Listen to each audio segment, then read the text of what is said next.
예수님께서는 베드로와 야고보와 그 형제 요한을 데리고 따로 높은 산, 헐몬산에 데리고 올라갔습니다.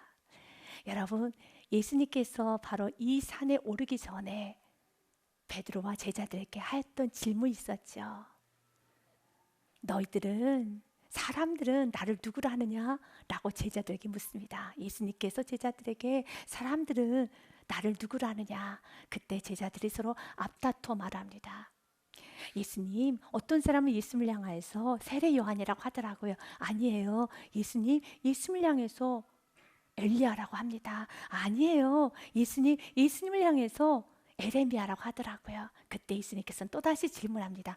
너희는 나를 누구라 하느냐? 그때 베드로가 아주 멋지고 근사한 예수님께 칭찬받을 만한 답을 합니다. 주는 그리스도시요 살아계신 하나님의 아들이십니다. 주님은 나의 주님이십니다. 그리고 주님은 그리스도, 나의 왕이시며 선지자이시며 대제사장이신 구약에서 말하는 그 메시아 구원자 그리스도이시며 예수님은 하나님의 아들이십니다 라는 고백을 합니다. 그 고백을 들으시고 예수님은 무척이나 칭찬을 하십니다. 예수님께서 대답하여 이르시되 바요나 시몬아 내가 복이 있도다. 그러나 이를 내게 알게 한 이는 혈육이 아니요 하늘에 계신 내 아버지시니라. 잊지 말라는 것이죠. 이 모든 신앙의 고백은 베드로부터 시작된 것이 아니라 하나님이 보여주신 은혜라는 것입니다. 하나님께서 나에게 주신 은혜라는 것입니다. 이것을 잊지 않아야 되는 것입니다. 칭찬받을 만한 일을 하였을 때 내가 제대로 신앙생활을 하고 부족하지만 제대로 신앙 고백을 하고 나의 삶이 은혜로 여기까지 왔다면 그 은혜를 소중히 여기고 오늘 또 은혜를 사모해야 됩니다. 은혜를 잊어버리면 우리는 매우 교만해져요. 우리의 영은 타락해지는 겁니다. 그래서 은혜를 잊지 않기 원합니다. 하지만 칭찬은 우리를 교만하게 만드는 많은 요소가 있어요. 그래서 지혜로운 성도는 칭찬의 자리에 오래 머물기보다는 칭찬을 묵상하기보다는 그 칭찬을 주님께 영광을 올려드리고 다시 겸손하게 그 은혜를 소중히 여기면서 내가 어디서부터 구원받았는가, 내가 어디서부터 시작되었는가 그 초심을 잃지 않으려고 하는 것입니다. 왜냐하면 칭찬도 있지만 예수님은 곧이어 책망도 하십니다. 책망을 받을 수 있어야 됩니다. 여러분은 책망을 받을 수 있는 심령이십니까? 만약 여러분이 책망받는 것을 무척이나 어려워한다면 은혜 안에 머무셔야 돼요. 은혜 안에 머물게 되면 칭찬도 받고 책망받는 것도 어렵지 않습니다. 내가 한 것이 아니라 하나님이 내게 주신 귀한 은혜라는 걸 기억하고 그 칭찬마저도 하나님 이건 은혜입니다 라는 그 은혜를 기억할 때 때로는 주님께서 나에게 베드로처럼 책망을 하실 때도 그 책망 앞에서 좌절하거나 낙심하거나 분노하거나 그리고 우리 주님께서 너무 싫어하는 죄 대적을 하는 것이 아니라 예수님이 하신 말씀을 그대로 받아들이는 은혜, 이 은혜가 있어야 됩니다. 여러분, 말씀은 위로도 있고 힘도 있지만 책망도 있습니다.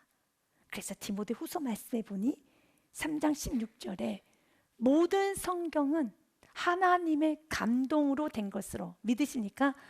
하나님의 감동으로 되었습니다. 그리고 그 성경 그 말씀은 우리에게 교훈을 주시고 책망과 바르게 함과 의로 교육하기에 유익하다라고 되어 있습니다. 말씀 안에는 책망이 있어요. 책망의 뜻이 무엇입니까? 문자적 의미 그대로 잘못을 나무라는 겁니다. 여러분, 꾸짖는 것입니다. 이것은 옳지 않다라고 말하는 것이 책망입니다. 나에게 너의 생각이 옳지 않아, 너의 행동이 옳지 않아, 지금까지 너가 살아왔던 이 모든 모습이 옳지 않아 나무라고 꾸짖는 겁니다. 그렇기 때문에 인간의 본성은 그 책망을 받는 것을 무척이나 어려워요. 그러나 은혜 안에 있으면 내가 어디서부터 구원받았고 내가 지금까지 사는 것이 은혜였고 내가 때론 칭찬 받을 만한 일을 하여도 이것도 은혜였다는 그 은혜를 잊지 않게 되면은 부족한 나, 죄인된 나, 연약한 나, 쓸모없는 나를 구원해 주셨다는 그 구원의 은혜를 잊지 않게 되면은 책망받는 것 또한도 어렵지 않아요. 그래서 주님은 우리에게 말하는 겁니다. 은혜를 잊지 말라는 것입니다. 예수님은 베드로에게 칭찬을 하십니다. 그러나 곧이어 예수님은 베드로를 호되게 책망하십니다. 마태복음 16장 말씀에 보니 베드로가 신앙 고백을 하고 난 그 직후를 말합니다. 이때로부터 바로 그 후에 예수 그리스도께서 자기가 예루살렘에 올라가 장로들과 대제사장들과 서기관들에게 많은 고난을 받고 죽임을 당하고 제3일에 살아나야 할 것을 제자들에게 비로소 나타내시니 이제는 때가 되었구나. 베드로의 고백, 주는 그리스도시요 살아계신 하나님의 아들이십니다. 이 고백을 듣고 나신 후에 이제 때가 되었다 생각하셔서 비로소 예수께서 이 땅에 오신 그 이유, 복음의 핵심, 기독교의 핵심, 그 구원에 관한 말씀을 선포하기 시작합니다. 십자가에 대해서 선포하기 시작합니다. 그 십자가의 말씀을 베드로가 듣자마자 22절에 항변하기 시작합니다. 베드로가 예수님을 붙들고 항변하 이르되 주여 그리 마옵소서 이 일이 결코 주께 미치지 아니하리다 라고 항변합니다. 여러분, 바로 직전에 베드로가 예수님을 뭐라고 고백했습니까? 예수님, 당신은 나의 주인이십니다. 주님이십니다. 주는 그리스도시요 주의 뜻이 무엇입니까? 주님 나의 마스터, 주인이십니다. 주인에게 해야 될 합당한 행동은 아니죠. 항변을 하면 안 되죠. 잊어버렸습니다. 결국 그가 예수님을 주라고 고백할 수 있는 것은 예수님이 말씀하신 그대로 이것은 은혜라는 겁니다. 베드로부터 시작된 것이 아니라는 겁니다. 은혜라는 겁니다. 그래서 그 은혜를 붙잡고 그 은혜에 맞는 합당한 삶을 살아내야 되는 것입니다. 예수님은 아셨습니다. 여전히 베드로 안에 있는 불순물이 너무 많다는 걸 아셨기 때문에 베드로에게 더 깊은 그에게 십자가가 무엇인지, 베드로가 가야 하는 길이 어떤 길인지를 예수님은 가르쳐 주십니다. 베드로에게 세 가지를 말하죠. 너가 나를 따라오거든 첫째, 자기를 부인해야 된단다. 육적인 앳된 습관과 앳된 욕망을 다 벗어버려야 되는 거죠. 우리는 육으로 가려고 하는 본성이 있어요. 여전히 내 육신이 편한 대로, 내 감정이 가는 대로, 내 생각대로, 내 고집대로 살려고 하는 나의 육이 있어요. 사도 바울의 고백, 우리도 오늘도 해야 되는 고백입니다. 사도 바울이 뭐라고 고백합니까? 빌립보서 말씀에 보니 그러므로 나의 사랑하는 자들아 너희가 나 있을 때뿐 아니라 더욱 지금 나 없을 때도 항상 복종하여 두렵고 떨림으로 너희 구원을 이루라 라고 했습니다. 항상 복종하라고. 너의 육을 쳐서 복종시켜야 된다고. 자기를 부인하지 아니하면, 자신의 육신의 욕망을 부인하지 아니하면 예수의 뒤를 따라갈 수가 없기 때문에 또한 십자가를 지라는 것이죠. 십자가가 무엇입니까? 우리 모두에게 주신 사명입니다. 예수님도 십자가를 지셨습니다. 온 인류 구원을 이루시는 그 십자가를 이루시기 위해서 예수님은 희생하셨고 수고하셨습니다. 그 희생과 수고가 있어야 되는 것처럼 우리 모두에게 각자에게 십자가가 있어요. 그 십자가를 져야지만 주님을 따를 수 있다는 겁니다. 십자가를 버리면 주님을 못 따르는 겁니다. 우리가 가야 되는 길은 희생이 있어야 되고 수고가 있어야 되는 겁니다. 베드로야, 너가 나를 사랑하고 오늘 너는 말을 하였지. 예수님, 나 예수님을 위해서 배와 그물을 버렸어요 라고 말하였지. 그런데 제가 더 이상 버릴 게 뭐가 있어요? 저 가진 거 없어요 라고 항변하고 싶겠지만 아니야, 십자가를 줘야 되는 것처럼 베드로가 은혜 안에 있었다라면 그는 예수님께 항변하지 못합니다. 배와 그물을 버린 건 사실입니다. 하지만 그 배와 그물을 버리는 것 또한 은혜이죠. 버릴 수 있는 것도 은혜이죠. 그래서 은혜 안에 머물라는 것입니다. 그런데 은혜 안에 머물다 보면은 주님 앞에 공로를 내세우면 내가 이렇게 버렸습니다, 내가 이렇게 주님에서 헌신했습니다, 내가 이렇게 주님의 뒤를 따랐습니다 라고 생각하는 것이 아니라 그 은혜 안에 있으면, 예수님, 나의 인생이 어부의 인생으로 끝날 수밖에 없는 인생, 그냥 어부도 아니라 물고기 한 마리도 잡을 수 없는 무능한 어부, 제대로 할 줄 아는 것도 아무것도 없는 무능하고 연약한 그런 어부와 같은 인생으로 끝날 인생을 예수님께서 나를 구원하여 주사 사람 낚는 어부로 가치 있는 일을 할 수 있도록, 좀 하나님의 나라 일을 할 수 있도록 이 은혜 주 하나님 감사합니다. 이걸 잊어서는 안 되는 것입니다.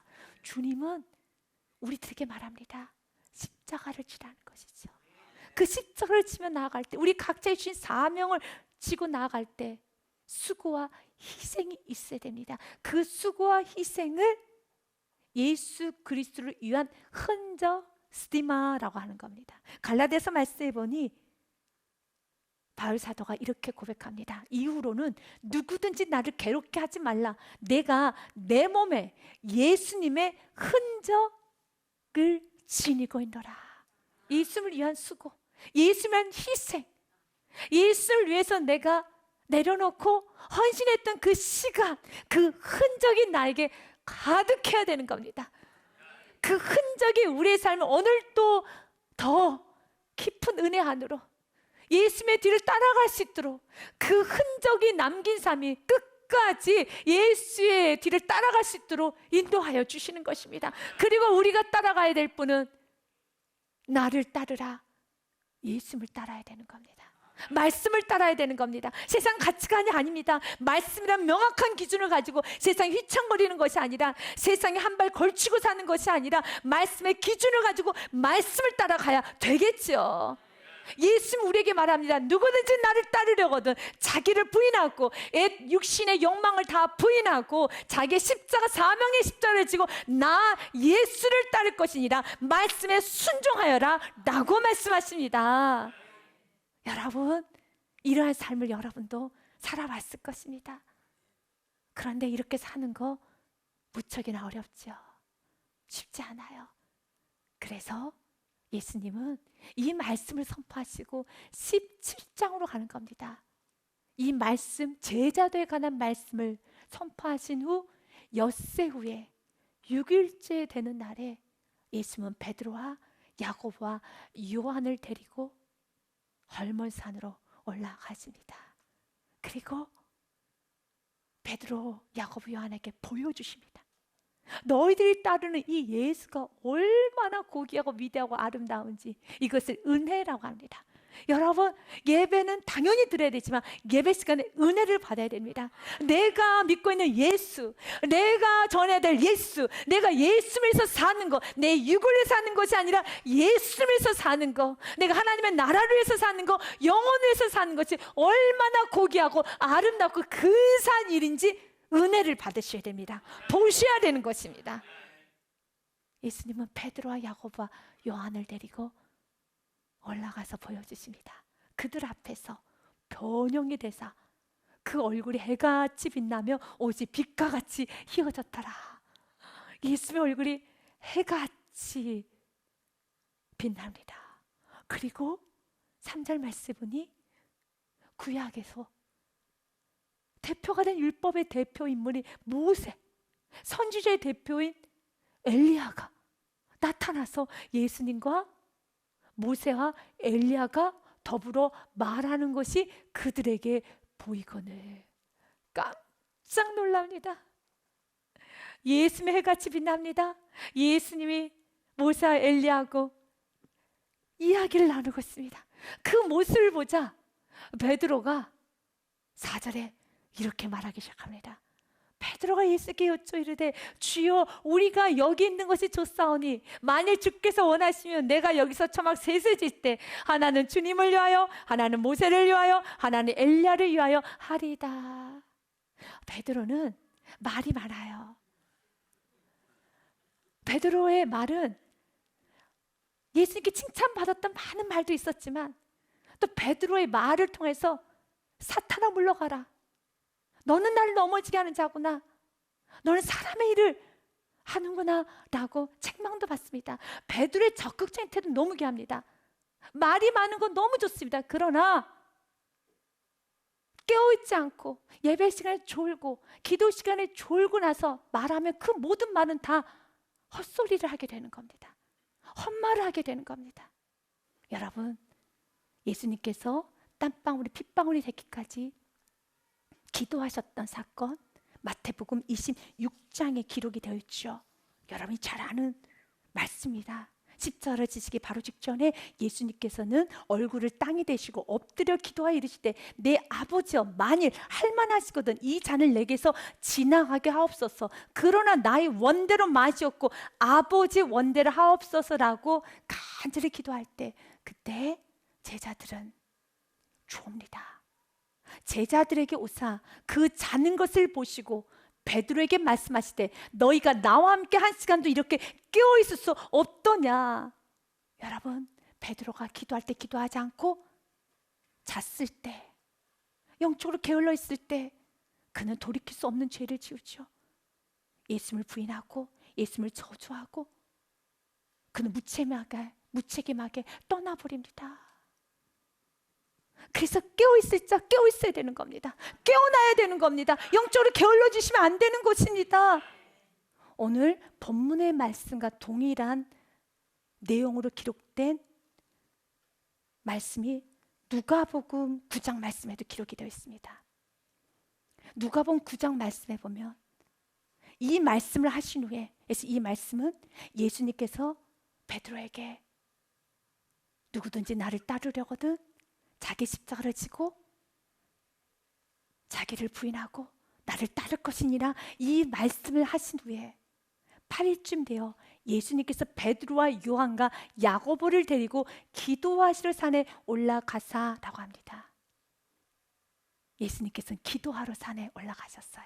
그때 29절과 30절 말씀해 보니 기도하실 때 용모가 변화되고 그 옷이 휘어져 광채가 나더라. 아멘. 기도하면 놀라운 역사가 일어납니다. 기도하면 영이 깨끗해집니다. 기도하면 삶이 깨끗해지는 겁니다. 그리고 30절 말씀에 문득 두 사람이 예수와 함께 말하는 이는 모세와 엘리야라. 그리고 예수님께서는 말씀하셨습니다. 영광 중에 나타나서 장차 예수님께서 예루살렘에 별세하실 것을 말할세 베드로와 및 함께 있는 자들이 깊이 졸다가 온전히 깨어나 예수의 영광과 및 함께 선 두 사람을 보더니 예수님이 기도하는데 베드로는 또 깊이 졸아요. 그런데 온전히 깨어났다는 말은 비몽사몽간에 하는 말이 아니에요. 정신이 번쩍 났어요. 그러나 기도할 때 기도하지 아니하면 헛말을 하게 됩니다. 헛소리를 하게 되는 것입니다. 33절 말씀해 보니 두 사람이 떠날 때 베드로가 예수님께 여짜오되 주여 우리가 여기 있는 것이 좋사오니 우리가 초막 셋을 질 때 하나는 주를 위하여 하나는 모세를 위하여 하나는 엘리야를 위하여 하사이다 하되 자기가 하는 말을 자기도 알지 못하더라. 헛소리 하더라 라는 것이죠. 왜 이렇게 헛소리를 합니까? 왜 이렇게 헛말을 합니까? 깊이 졸세 깨어나십시오. 그런데 이 말씀은 조금 더 깊이 봐야 되는 겁니다. 예수님께서는 베드로에게 십자가에 관한 말씀, 제자도에 관한 말씀을 했습니다. 누구든지 나를 따르거든 첫째 자기를 부인하여라. 두 번째 십자가를 져라. 그리고 나를 쫓으라라는 이 말씀을 하셨습니다. 이렇게 말씀을 하실 때 그 말씀이 내 것이 되어야 되는 겁니다. 베드로는 이 말씀을 들었고 이 말씀에 대한 은혜도 받았을 것입니다. 하지만 베드로 것이 되지를 못했습니다. 마치 주는 그리스도시요 살아계신 하나님의 아들이십니다라는 고백은 했지만 그 고백이 베드로의 고백이 되지 않았기 때문에 결론으로 예수님께 또다시 책망을 받았던 것처럼, 하지만 그 책망을 통해서 예수는 베드로를 더 깊은 제자도의 말씀을 들을 수 있도록 데리고 갑니다. 그리고 오늘 또다시 변화산의 사건을 통해서 예수님은 베드로에게 관여합니다. 베드로의 하는 말을 통해서 두 가지를 우리 한번 보기 원합니다.